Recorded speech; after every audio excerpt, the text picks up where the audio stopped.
반갑습니다. 소비자 행동론 이번에는 14주차 14- 자아의 개념 이론부터 보도록 그렇게 하겠습니다. 자아의 개념 이론인데요. 셀프 컨셉이라고 하고 셀프 이미지라고 합니다. 자아 이미지를 이야기하는 것이죠. 개인이 사회적으로 결정된 중고 체제에 따라서 자신에 의해 지각되는 어떤 방식을 이야기합니다. 그래서 일반적으로 이론을 두 가지 원리로 구분하는데요. 일관성을 달성하려는 어떤 욕망, 자신의 자존심을 높이려는 욕망에 의해서 좌우된다고 하는데요.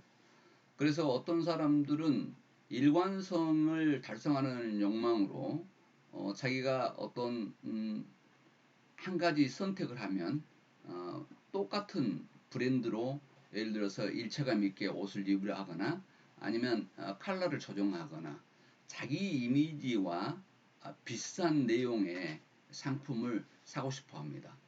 어떤 군인이 예를 들어서 여기에서 지금 군인들의 내용에다가 자동차의 시계까지를 이렇게 엠블럼 이런 것까지도 일체감 있게 느껴지게 하려는 그런 것들이 있죠.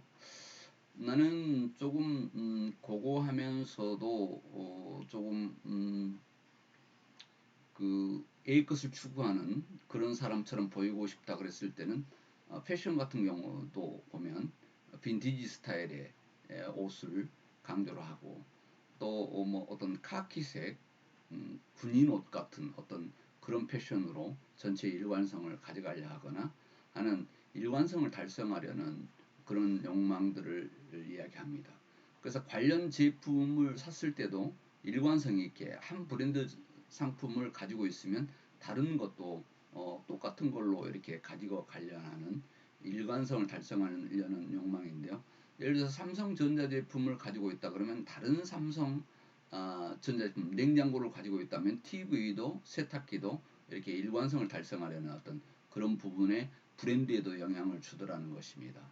또한 자기 자신의 자존심을 높이려는 어떤 욕망 이런 두 가지가 자아 개념에서 자아 이미지를 일치시키려는 인간의 어떤 자아 개념들이 정착되더라고 하는 부분인데요. 실제적 자아는 소비자 구매는 그가 자신에 대해서 가지고 있는 이미지에 의해서 영향을 받는다 이렇게 하고 있습니다. 그래서 제품이나 브랜드 이미지 또는 성격 간에 일치하는 정도를 우리가 자아 일치성이라고 하는데요. 브랜드도 나와 조금 이미지가 일치한 브랜드 이런 것을 선호한다는 것이죠. 그래서 어떻게 하면 제품이나 브랜드가 나의 이미지와 일치되는 것인가를 찾기도 한다 하는 내용입니다. 그래서 마케터들은 이 내용 부분을 가능하면은 표적 고객, 타겟 고객의 어떤 자 개념에 일치를 시키기 위해서 노력하고 거기에 또 마케팅 활동에 영향을 이렇게 미치게 하는 역할들을 하고 있는 것을 우리는 볼 수 있습니다. 실제적 자아라고 이야기하는데요. 그 다음에 이상적 자아가 있는데 자신에 대한 어떤 불만족을 자존심을 높여주는 제품에 대한 구매 성향을 미친다 이렇게 보고 있는데요. 꼭 그렇지 않지만 명품을 선호한다든가 그래서 거기서 어떤 패션에서 자기 자존심을 높여주는 그런 것들을 오히려 선호하기 때문에 구매에 영향을 미칠 수 있다. 그 외에 이제 확장된 그 자아들이 또 새롭게 나타나겠습니다만 이런 것들이 자아 개념 이론의 아주 중요한 내용이라는 것입니다. 그래서 개인이 사회적으로 결정되는 어떤 중거 체계에 따라서 자신에 의해 지각되는 어떤 방식인데 어떻게 하면 일관성을 달성하려는 욕망을 채울 것인가. 또 한 가지는 자신의 자존심을 높이려는 욕망을 어떻게 채울 것인가 하는 부분에 소비자들은 신경을 쓰더라 하는 내용입니다. 그래서 소비자 이미지와 제품이나 브랜드 이미지가 일치하는 것 이것을 구매하는 경우가 많다는 거죠. 나는 어떤 스타일을 좋아해. 나하고 맞아. 실제적 어떤 자아와 일치돼 하는 것들을 선호하는 것을 우리는 볼 수 있다는 것입니다. 이상적 자아 역시 자기 자존심을 높여주는 제품에 대한 구매에 영향을 미친대요. 그래서 명품이 비쌈에도 불구하고 그 비싸다는 그 이유 때문에 더 잘 팔릴 수 있는 그런 내용이 됩니다. 그래서 명품은 상품의 어떤 제품의 소재보다는 브랜드 이미지로 어마어마한 부를 축적을 하고 있죠. 예를 들어서 까르띠에라든가 루이비통, 그리고 여러분들이 많이 아는 브랜드들 있죠. 명품들의 다양한 그 브랜드들, 그것이 자존심을 높이는 제품에 대한 구매에 영향을 미치는 중요한 요소들이 될 수 있습니다. 향수라든가 샤넬 5 향수 같은 경우는 전 세계적으로 엄청나게 많이 팔렸죠. 크리스찬 디올, 시세이도, 이렇게 해서 랑콤, 이런 화장품 브랜드들도 내가 이런 제품을 쓴다, 이런 브랜드를 쓴다는 그 자체에 굉장히 이상적인 자아의 일치감에 영향을 주는 중요한 내용이다, 이렇게 보면 되겠습니다. 그래서 일관성을 달성시키기 위해서 브랜드는 계속해서 브랜드를 확장시켜 갑니다. 그리고 품목을 확장시켜 갑니다. 우리나라 같은 경우는 대기업에서 그 브랜드 인지도를 이용해서 확장을 시켜가죠. 근데 한국만의 특성인데요. 외국 서양 쪽 같은 경우는 전문 브랜드가 예를 들어서 자동차 브랜드가 향수를 만들어낸다 그랬을 때, 그렇게 브랜드를 확장을 했을 때는 굉장히 거부감을 주는 그런 내용인데, 우리나라는 그렇지 않습니다. 예를 들자면 CJ 같은 경우가 처음에는 제일제당 설탕을 중심으로 만들었는데 요즘은 영화 제작을 하고 완전히 상황과 틀린 그런 내용으로 해도 그 브랜드 이미지 때문에 확장을 같이 해갈 수 있는데, 그런 브랜드 확장을 하는 과정에서도 그 소 브랜드 그룹 단위에서 소비자의 자아일치되는 어떤 그런 내용을 연계시키려 노력을 하고 있습니다. 그렇게 하다 보니까 예를 들어서 제일제당이라는 브랜드에서 브랜드 확장을 하기 위해서 그냥 CJ로 이니셜 앞에를 따서 약자로 브랜드 로고라든가 모든 내용을 이렇게 바꿔서 브랜드도 확장을 해가는 것을 우리는 볼 수 있었습니다. 사회심리 이론 중에서 차이점이 있는데요. 생물적 본능보다 사회적 변수가 개성을 형성하는 데 있어서 중요 변수가 된다는 점인데요. 그래서 사회적 변수라고 하는 것은 다른 사람의 눈을 의식하는 그런 상황 속에서 개성 형성에 중요한 변수가 된다는 것을 볼 수가 있습니다. 또한 무의식적 동기보다 의식적 동기가 중요한 점을 볼 수가 있는데요. 어떤 수능성에 가까운 그런 상품들, 공격성에 가까운 그런 상품들, 고립성에 가까운 상품들, 이렇게 볼 수 있는데요. 그 성격에 따라서 수능성이 있는 고객에게는 어떤 상품들을 어떤 방법으로 광고를 할 것인가 생각을 해야 되고요. 또 공격성이 있는 그런 소비자 개성에 어떤 내용으로 광고를 해야 될 것인가 고민하고, 또 고립성의 성격을 가진 개성을 가지고 있는 그런 소비자에게는 어떻게 광고를 해서 접근할 것인가를 생각해 볼 필요가 있다는 것입니다. 꼭 여기 사례가 맞진 않지만, 예를 들어서 차를 많이 마시면서 맥주는 적게 마시는 그런 고객이다 했을 때는 약간 고립성 성격의 내용이다, 이렇게 보는 것이죠. 그렇게 했을 때는 이런 차 같은 경우는 자연적 배경에서 광고를 하는 것이 효과적이라는 것을 우리 시사점으로 한번 점검을 해본, 정리해본 그런 내용을 우리를 다시 한번 볼 수 있습니다. 그래서 생물적 본능보다 사회적 변수가 개성을 형성하는데 중요한 변수가 된다는 것, 또 무의식적 동기보다 의식적 동기가 중요하다는 것, 이런 것들이 사회심리 이론의 중요한 내용들이 됩니다. 꼭 생물적 본능이 아니다. 사람은 사회적 변수가 개성을 형성시킨다고 하는 그런 내용을 여기에서 강조하고 있는 내용입니다. 자, 특성 이론 중에서는요, 개인 선호 스케줄이 있는데 보통 EPPS라고 하죠. 영문 이니셜 앞자를 따서 이렇게 하고 있는데, 개인 선호 스케줄 중에서는 어떤 성취를 하고 싶다 하는 그런 내용에 대한 에드워드 학자는 이 내용에 대해서 개인 선호 스케줄 내용을 중요하게 했습니다. 그래서 다른 사람을 앞서고 또 경쟁하기 위해서 최선을 다하기 위해서 어떤 성취하는 성취감, 이 내용을 사람들은 중요하게 생각한 부분이 있고, 또 어느 부분은 어느 사람은, 어느 소비자는 수능성, 지도력을 받아들이고 우대로 따르는 스타일. 그 다음에 세 번째는 질서인데요. 물건을 정리하고 조직함. 이런 것들이 약 14개 항목을 측정을 해서 특성 이론을 정리했습니다. 또 개인 프로파일인데요. 어떤 우월감, 책임감, 감정적 안정, 사회성과 같은 어떤 특성을 측정하는 고든이라는 사람은 이걸 측정을 했습니다.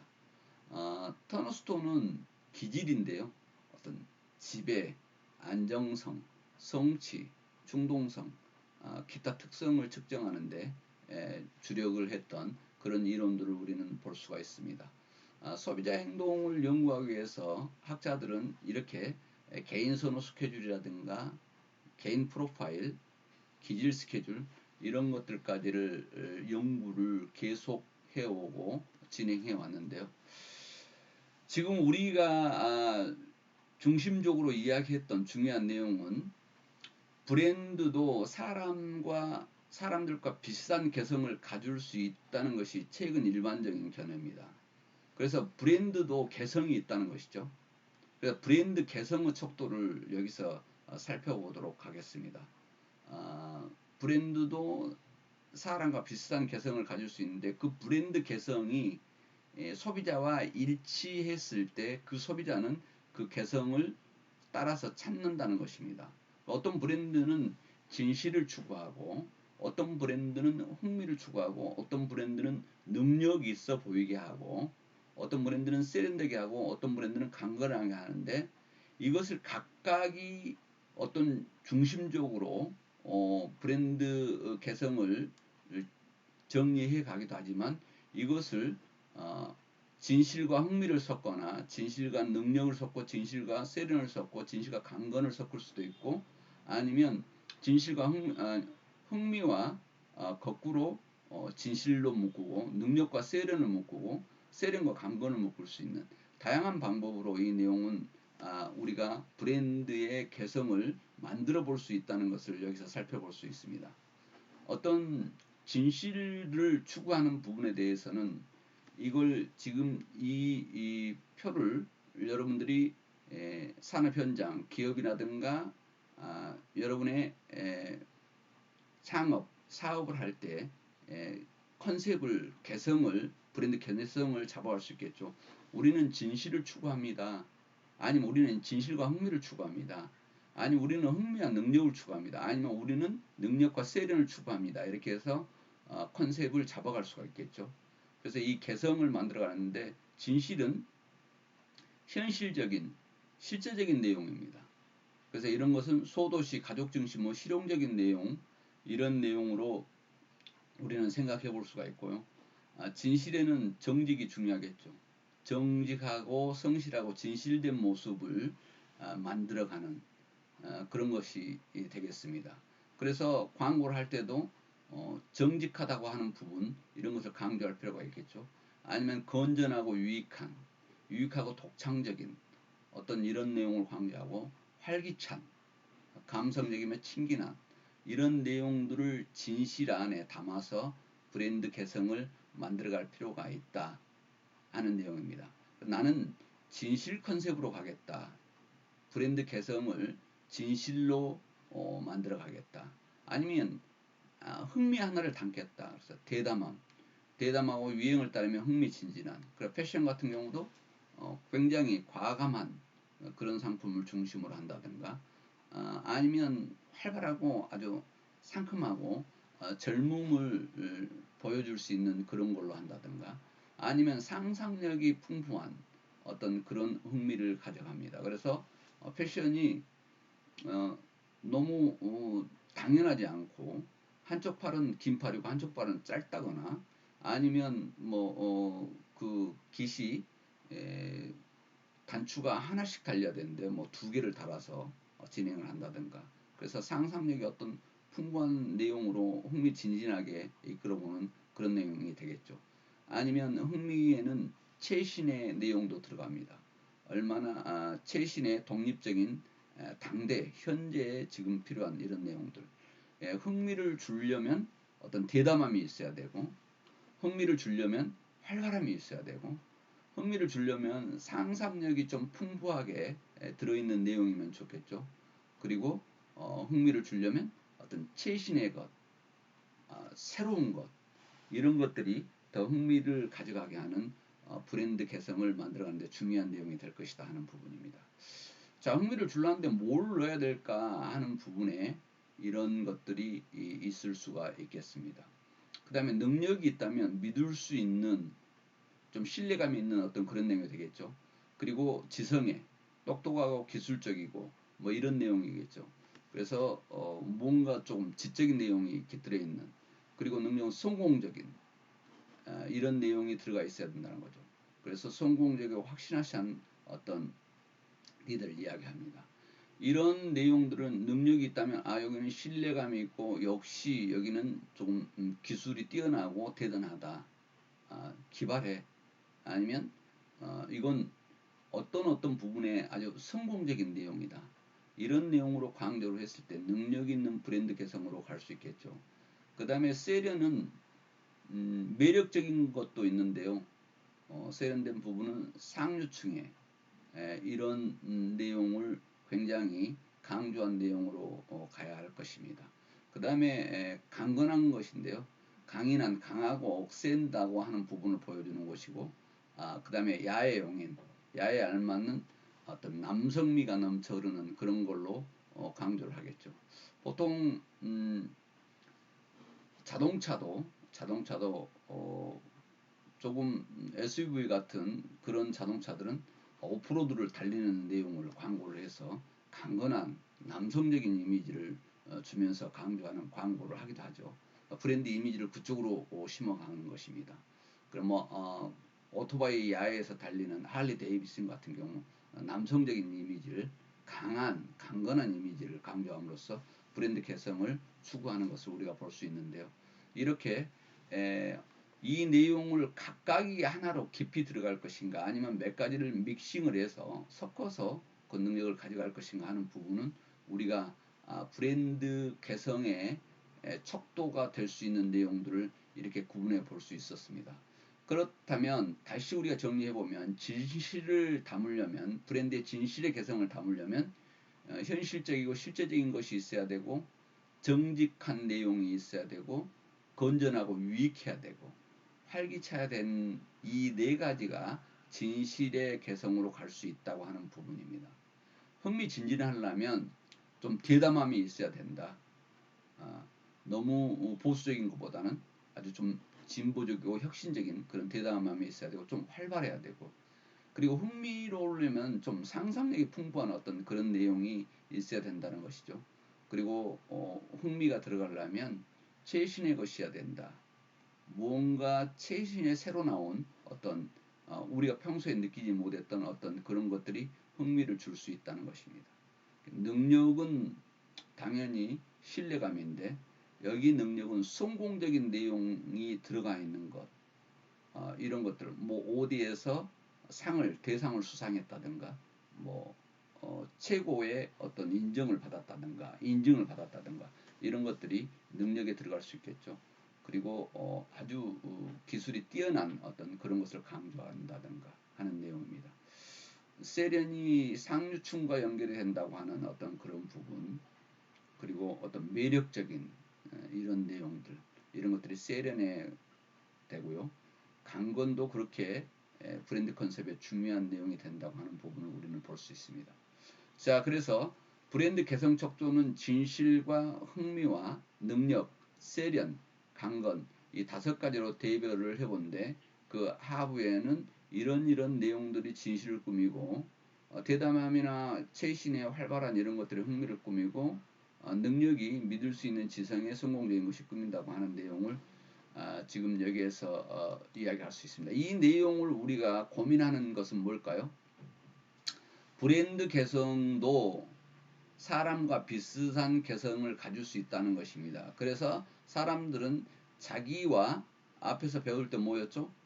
자기와 일관성을 달성하려는 욕망이 있기 때문에, 아니면 자신의 자존심을 높이려는 욕망이 있기 때문에 브랜드 개성을 그렇게 가져간 겁니다. 그래서 조금 능력 있게 보이는 이런 내용, 아니면 세련되게 보이는 상류층의 매력적인 이런 내용들은, 능력이나 세련은 어디에 해당이 될까요? 자신의 자존심을 높이려는 욕망을 채우려는데 도움이 될 것이다. 또 일관성을 달성하는 것들, 이런 것들을 내용이 브랜드 개성을 어떻게 엮어갈 것이냐의 중요한 변수로 작용된다, 이렇게 보면 되겠습니다. 자, 여기에서 지금 소비자는 브랜드와 어떤 릴레이션십을 가져가려고 하는데요. 어떤 관계, 브랜드와 관계를 가져가려고 하고, 브랜드 또한 소비자와 어떤 관계를 잘 엮어가려고 하는 그런 노력을 합니다. 그래서 소비자와 브랜드가 서로 동등한 파트너로서 공헌하고 상호작용한 결과로 생성된 어떤 연대가 이루어진다고 이렇게 봤는데요. 마침 지금 컨슈머와 브랜드 릴레이션십인데요. 지금 소비자와 브랜드와 관계가 중매 결혼 형식이 있고, 편한 친구 동료 형식이 있고, 편의 결혼 형식이 있고, 몰입된 파트너십이 있고, 최고 우정이 있고, 계획된 우정이 있다고 굳이 구분을 해보는 것입니다. 그러면 소비자와 브랜드와 관계가 중매 결혼 형식으로 만날 것인가, 소비자와 브랜드 관계가 편안한 친구 동료로 만나게 할 것인가, 아니면 소비자와 브랜드가 편의적 결혼으로 만나게 할 것인가, 소비자와 브랜드가 몰입된 파트너로 만나게 할 것인가, 소비자와 브랜드가 최고 우정으로 만나게 할 것인가, 이렇게 구분해 본다는 차원을 여기서 정리해 놓은 것입니다. 자, 중매 결혼이다 그러면 제3자에 의해서 비자발적으로 맺어진 관계라고 봐야 됩니다. 그러면 어떤 내용일까요? 전문가라든가 가족의 추천으로 사용하는 것, 요 내용을 소비자와 브랜드와 관계가 중매 결혼형이다, 이렇게 우리가 굳이 구분을 해보는 것입니다. 그래서 감정의 강도는 낮지만 장기간 독점적 관계가 지속적으로 유지된다고 하는 부분인데요. 어떤 전문가가 추천했거나 가족의 추천으로 사용한 것은 오히려 어떻게 보면 장기간 독점적인 관계가 지속될 가능성이 높다는 것입니다. 편한 친구, 동료로 한다면 가끔 산발적으로 접촉하는 관계로 낮은 수준의 친근감이다. 그래서 일상적인 청소용품 브랜드라든가 이런 것이 보통 편한 친구와 동료 관계다, 이렇게 볼 수 있겠다는 것입니다. 그 다음에 편의적 결혼인데요. 계획된 선택이 아니라 환경적 영향으로 해서 장기적인 약속 관계가 유지된 것입니다. 그래서 원래는 이렇게 선택하려는 것이 아니었는데 어떤 환경에 의해서 장기적인 약속 관계가 유지된다 하는 내용입니다. 결혼이라고 하는 것은 좀 장기적인 내용을 강조한다, 이렇게 생각을 하면 되겠습니다. 몰입된 파트너십인데요. 이 내용은 장기적이고 자발적이고 사회적으로 지지받는 애정, 사랑, 신뢰 관계다. 그래서 독점적 조건에 집착하는 경향인데 이것이 가전제품이라든가 청소용품, 요리용품 등 이렇게 통일된 브랜드를 사용한다는 것입니다. 만약 이런 몰입된 파트너십을 가져간다면 너무 좋겠죠. 왜냐하면 예를 들어서 삼성가전에 몰입됐다 그러면 모든 전자제품을 삼성 제품으로 쓰거나 요리용품도 예를 들어서 오뚜기에 몰입된 파트너십이다 그러면 오뚜기 마요네즈, 오뚜기 케찹, 뭐 오뚜기에 관련된 모든 것을 쓸 것입니다. 그래서 통일된 브랜드를 사용하는 그런 거죠. 이런 몰입된 파트너로 소비자와 엮어진다면 기업은 굉장히 좋은 결과를 얻어내는 내용이 되겠죠. 최고 우정이다 이렇게 했을 때는 긍정적인 보상이 반복이 보장되는 자발적인 관계로 진실된 자, 정직성, 친밀감 표현, 이미지, 관심사 공유하는데 아주 좋은 관계가 또 여기서는 우정처럼 될 것입니다. 그 다음에 계획적인 우정 이런 내용으로 브랜드와 연결될 수 있는데요. 이런 브랜드와 소비자와 브랜드가 어떤 관계로 엮어지냐 하는 부분은 굉장히 중요한 내용일 것입니다. 그래서 기업은 자기 브랜드를 어떤 소비자와 어떤 관계로 엮어갈 것인가 하는 부분에 마케터들은 끝없는 관계 마케팅이라고 하는 내용으로 노력을 하고 있습니다. CRM이라고 하죠. 고객과 관리를 어떻게 잘 해갈 것인가 하는 부분에 노력을 하고 있습니다. 자, 우리가 소비자 행동론을 배웠는데요. 여기에서 지금 보니까 소비자와 브랜드 관계에 대해서 까지 오늘 정리해 봤습니다. 여러분과 약속된 시간이 지났으므로 14-2 비대면 강좌 소비자 행동론 수업을 여기서 마치도록 하겠습니다. 수고했습니다.